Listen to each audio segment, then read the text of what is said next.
It was a bitter winter evening in New York City, the kind where the wind slices through even the thickest of coats and the streets empty out early. Daniel Grant stood alone in his penthouse office, 30 floors above the buzzing chaos of Manhattan.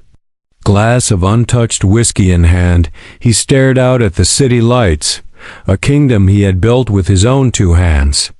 Yet one that felt completely hollow. Daniel had everything: the fortune, the empire, the name printed on luxury towers and philanthropic galas. But he had no one to share it with. His phone buzzed. A reminder. Tonight would have been Mom's birthday. He sighed. No calls to make. No family dinners to attend. Just silence. He grabbed his coat and stepped out. A few blocks away, in a narrow alley dusted with snow, a small cardboard box served as a seat for a little girl named Lily. She couldn't have been more than 7, with messy golden curls and cheeks pink from the cold. Her boots were worn, and the bear in her arms had lost one eye, but she clutched it like it was the most precious thing in the world. Beside her, a cupcake with a single candle sat on another box. A tiny jar candle flickered beside her, its weak flame defying the wind. It was her birthday. She sang softly to herself, a barely audible tune. Happy birthday to me. Double quotes. Her voice cracked halfway. But she smiled bravely. Daniel had wandered out of habit, just walking away from glass, towers, and into silence. His feet brought him to that alley. He stopped when he saw her. He looked left and right. Where were her parents? Her guardian? She noticed him and smiled. Not a frightened smile, a genuine warm one. Hi, she said. You look cold. Daniel blinked, surprised. No one had spoken to him like that in years, not without an agenda. He crouched down slowly, his breath misting in the air. And you look like you're celebrating something, he said. She nodded. It's my birthday. I turned 7 today. Happy birthday, he said, glancing at the sad little cupcake. She looked at him curiously. You're alone too? He hesitated, then nodded. Her eyes softened. You don't have a family too? He felt something stir in his chest, something buried long ago. No, he admitted quietly. She patted the empty box next to her. Then sit. I don't mind sharing my cupcake. Daniel smiled, unsure whether to laugh or cry. He sat. And in that frozen alley, under falling snow, a billionaire and a little girl, both lonely souls, found something neither expected. Not charity, not pity, just connection. She leaned closer and whispered, You can come to my birthday again next year, if you're not busy being important. He chuckled. I'll make sure I'm free. But in that moment, Daniel didn't know. This tiny encounter would change his life forever. The elevator doors opened to the silent hush of Daniel Grant's private penthouse. Lights flickered on automatically, revealing a space of glass, metal, and marble. Perfectly clean. Perfectly cold. He walked in slowly, his designer boots leaving. Faint trails of melting snow on the polished floors. His coat was still dusted with snowflakes. But Daniel didn't brush them off. He stood in the middle of his living room, staring at the city through 20-foot-tall windows. The hum of traffic, the glitter of wealth. None of it compared to the flickering jar candle in that narrow alley. To that little girl's voice asking, You don't have a family too? He poured himself a glass of whiskey. Then stopped. He reached for his phone instead, 8:43 p.m. to search. Lily homeless girl, New York alley. No results. He tried again. Then again. Nothing. She had vanished into the city's silence, like a snowflake melting before it touched the ground. He walked to his office and opened his drawer, the one he hadn't touched in years.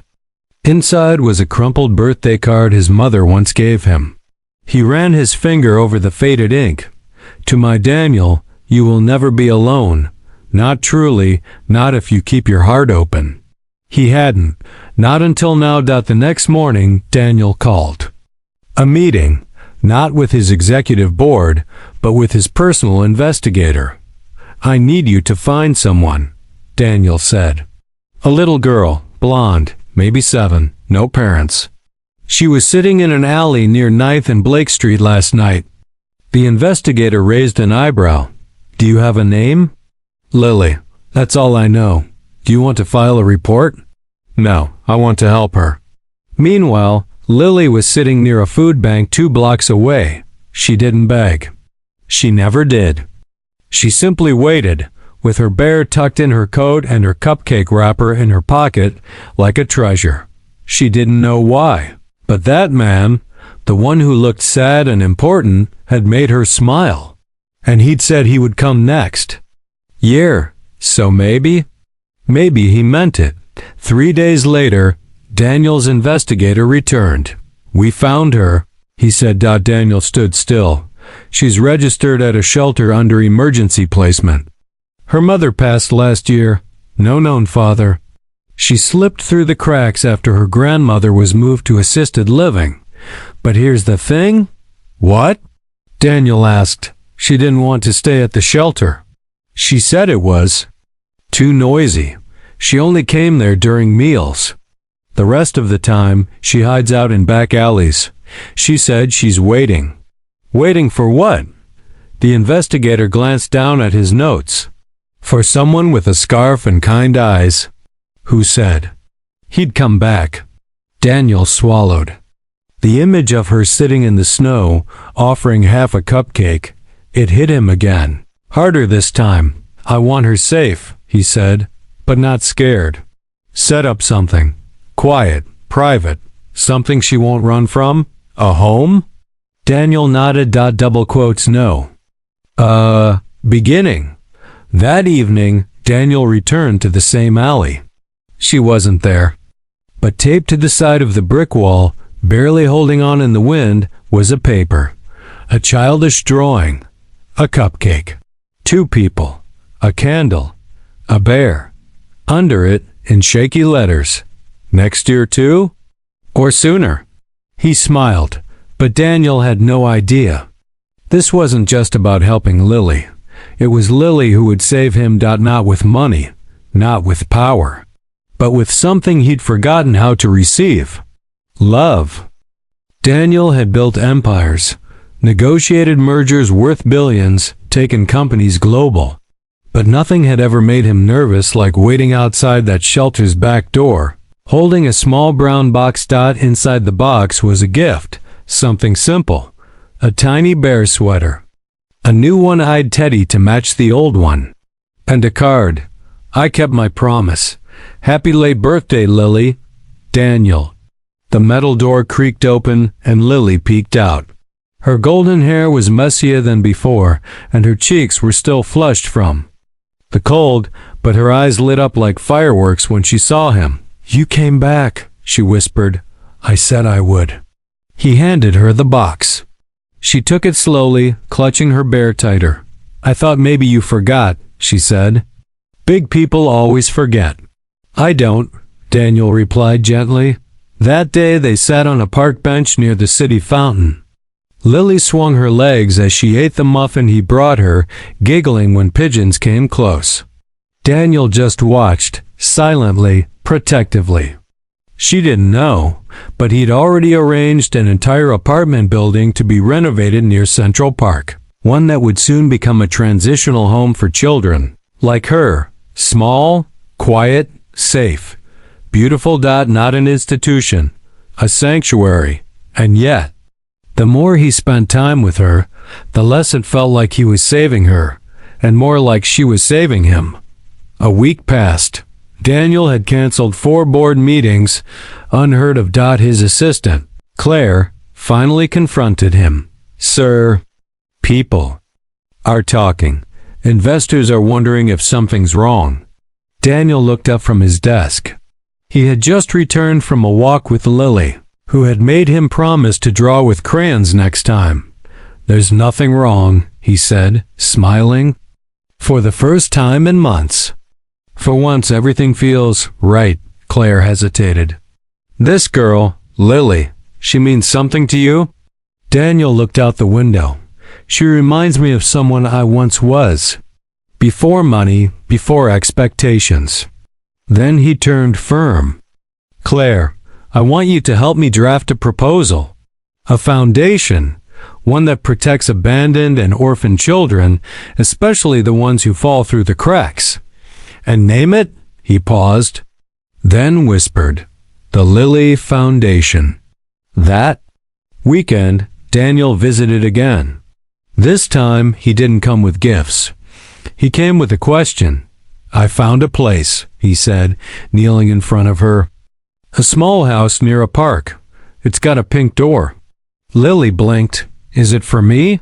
Yes, but only if you want. You don't have to go alone. There's someone there, a retired nurse named Maggie. She used to be a foster mom. She's kind. Lily. Look down. You won't be there? Daniel smiled sadly. I'll visit every weekend, and on your next birthday, I'll bring a real cake. She looked up slowly. But I don't want cake if you're not there. I want you. His heart ached. He sat beside her and said softly, then maybe we can figure out something together. But not everyone liked the headlines the next week. Billionaire CEO opens shelter for orphans, inspired by mysterious girl. Who is the child who changed Daniel Grant? And in the shadows of the media storm, someone was watching. Someone with old ties to Daniel's past. Someone who wasn't ready to let him find peace, because Lily wasn't just any girl. She was a thread, leading to a truth Daniel never saw coming. It had been 2 months since Lily moved into the pink-doored house. Maggie, the kind retired nurse, treated her like a granddaughter. Daniel kept his promise. Every weekend, he visited. Not as a CEO, not as a billionaire, as Daniel. Just Daniel. They painted birdhouses, fed ducks. He even read her bedtime stories once when she had a nightmare. The city saw him less in boardrooms and more on swings. His investors murmured. His rivals laughed. But he didn't care. For the first time, Daniel had someone who looked for him, not for what he owned, but for who he was. But then came the envelope, delivered without a name. Just slid under his penthouse door. Inside was a photograph. Old. Grainy. Torn at the edge. Daniel stared. It was a woman. Blonde. Pale. Standing outside a hospital. Behind her, in faded handwriting. You left her. Now she's back. His hands trembled. He turned the photo over. A name was scribbled. Amelia Lane. It hit him like a train. Amelia. That was her. A name from nearly a decade ago. A woman he once loved, deeply, recklessly. Before he became CEO, before the empire, before the world called him Mr. Grant. They were young and wild back then. But he chose ambition. She chose silence, and just like that, she vanished from his life. He remembered her last words. One day your success will feel like loneliness, and you'll wonder what you traded me for. Daniel dug deeper. His investigator returned 3 days later with news that stole his breath. Amelia Lane died 7 years ago. In childbirth, he said. Daniel leaned forward, heart racing. Childbirth? The investigator nodded. The child survived. Was taken into emergency foster care. But Amelia never registered the father's name. Daniel's throat closed. He whispered the girl's name. The investigator looked him in the eye. Lily Lane. The room spun. He wasn't just her savior. He wasn't just a stranger she trusted. He was her father, and he never knew. Daniel sat in the silence of his office, heart pounding. All those weekends, the way she looked at him, her drawings, her clingy hugs, her innocent words. I don't want cake if you're not there. I want you.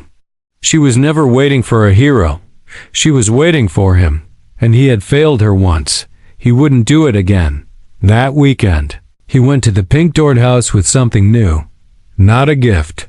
Not a game. But the truth. He found Lily playing with Maggie's cat in the backyard. "Hi," she beamed, running to him. "You're early." Daniel knelt.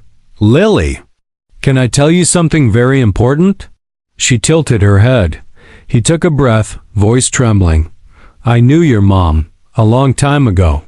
Her eyes widened. "And I didn't know then. But I know. Now, you're not just someone I care about." He took her tiny hands in his. "You're my daughter," she blinked, stepped back, then looked at Maggie. Then back at him. The moment froze. Then she whispered, "So, you're my real birthday gift?" Daniel's eyes filled. "If you'll have me." She threw her arms around him. "Then I don't need candles anymore. I already made my wish." But in the shadows, someone else was watching. An old business rival of Daniel's. Someone who knew about Amelia. Someone who had tried to bury the truth. And now, that truth was back in the form of a girl who unknowingly stood between a billionaire and the one secret that could destroy him. Rain drizzled against the glass windows of Daniel's penthouse as he stood by the fire, holding Lily's latest drawing, a stick figure version of him with a cape labeled Superdad. He smiled, but something tugged at his gut. He hadn't told her everything. Not about Amelia's death. Not about how he was missing the day Lily was born. And not about the man who just resurfaced, Charles Wexler. Wexler had once been Daniel's partner, the kind who smiled in public but sharpened knives in private. A deal gone bad had severed ties, and Daniel's rise had buried Wexler's ambitions. Until now, Daniel's assistant, Claire, stormed into his office with worry written across her face. "You need to see this," she said, placing a tabloid on his desk. Headline: Grant's secret daughter? Former lover's death linked to corporate cover-up? Daniel's chest tightened. Claire looked him dead in the eye. "He's trying to ruin you." "He's trying to ruin her," Daniel corrected, "and he wouldn't let that happen." That night, Daniel visited the pink-doored house. He found Lily asleep on the couch, her head resting on her bear. Maggie was in the kitchen, sipping tea. "She had a hard day," Maggie whispered. "Some kids at the shelter said things about you, about her mom." Daniel felt a stone settle in his chest. He sat beside Lily quietly, brushing a curl from her forehead. "She didn't ask for this," he murmured. "The attention, the gossip, the cameras. No child ever does," Maggie replied gently. "But she looks at you like you're the only thing in the world that makes sense." Daniel nodded. Then made a decision. The next morning he called a press conference. Dressed in a plain sweater and no tie, standing in front of a blank backdrop, he faced the press. Not as a CEO, but as a man. "I am Daniel Grant," he began. "Yes, I am a billionaire. Yes, I once had a relationship with a woman named Amelia Lane. And yes," he paused, "I recently discovered that Lily Lane is my daughter." The room exploded with flashes. "But this isn't a scandal," he continued. "This is a second chance for me, for her, and for every child who's ever been forgotten by this system." He looked directly into the camera, to Charles Wexler. "If you want to come for my money, my name, my company, go ahead. But Lily is off limits." Public reaction split in two. Some saw him as a hero. Others saw a weakness, a vulnerable spot in a Titan's armor. And Wexler? He didn't take the press conference lightly. He unleashed old contracts, suits, investigations, all aimed to tear Daniel's legacy apart, brick by brick. Lily, watching the chaos on the news, whispered to Maggie, "Is it my fault?" "No, sweetheart," Maggie said softly. "You're the reason he's fighting, not the reason for the war." Daniel's lawyers begged him to back off. His board threatened to vote him out, but Daniel didn't blink. For the first time in his life, He wasn't fighting for control. He was fighting for love, and he'd rather lose his empire than lose her. But then came the real shock. A letter slipped under Lily's door. In a jagged scrawl. He didn't leave you. He was kept away. Attached. A birth certificate, signed by Amelia Lane. And on the father line, one name, Daniel Grant. He had never abandoned Lily. He had been hidden from her, but by who and why? Daniel stood in the quiet of his study, Lily's birth certificate trembling in his hands. Her mother hadn't abandoned the idea of him. She had protected it, for reasons he still didn't understand. He turned the certificate over again. Scribbled in Amelia's handwriting were 4 words: "Don't trust Charles Vexler." The truth hit like lightning. Vexler hadn't just sabotaged business deals. He had stolen time. He had stolen Daniel's right to be a father. With newfound fury, Daniel reopened old case files, dates, travel logs, emails, all connected. Back then, when Amelia had reached out to tell him she was pregnant, the letter never arrived, because Vexler had intercepted it. He had kept them apart. And when Amelia died during childbirth, he let Daniel believe she had vanished willingly. Why? Because Daniel's fall would leave Vexler room to rise. But what Vexler never predicted was Lily, a girl with messy curls and a brave heart, a girl who would invite a lonely man to sit beside her cupcake, and unknowingly set him back on this path to his own soul. Daniel called a press briefing once more, not for revenge, for truth. He laid out the timeline, the emails, the intercepted letter now recovered. He exposed Vexler's involvement in sealing Amelia's records and manipulating the shelter system. The media exploded. Corporate rivalry. Hid daughter from billionaire CEO for years. Justice for Amelia. Daniel Grant speaks out. The girl who melted stone. Vexler was arrested for multiple charges: fraud, obstruction, and unlawful interference. But Daniel didn't celebrate. He visited Amelia's grave instead. With Lily. He knelt beside her tombstone, gently setting down a candle. Lily watched as it flickered in the breeze. "Do you think she knows?" she asked. Daniel nodded, eyes wet. "She knows now." Weeks passed. The world moved on, but Daniel's world just began. The Lily Foundation expanded across cities, creating family-style homes for abandoned children. Maggie became its first honorary ambassador. Daniel stepped down as CEO. He didn't need the title anymore. He had a bigger one now. On Lily's next birthday, there was no cardboard box. There was a garden. A real cake. A crowd of kids, some from the shelter, some newly adopted, some still waiting, and right in the middle, Lily stood in a white dress. Holding her father's hand, Daniel lit the candle. "One wish." He smiled. She looked around. "I already have everything."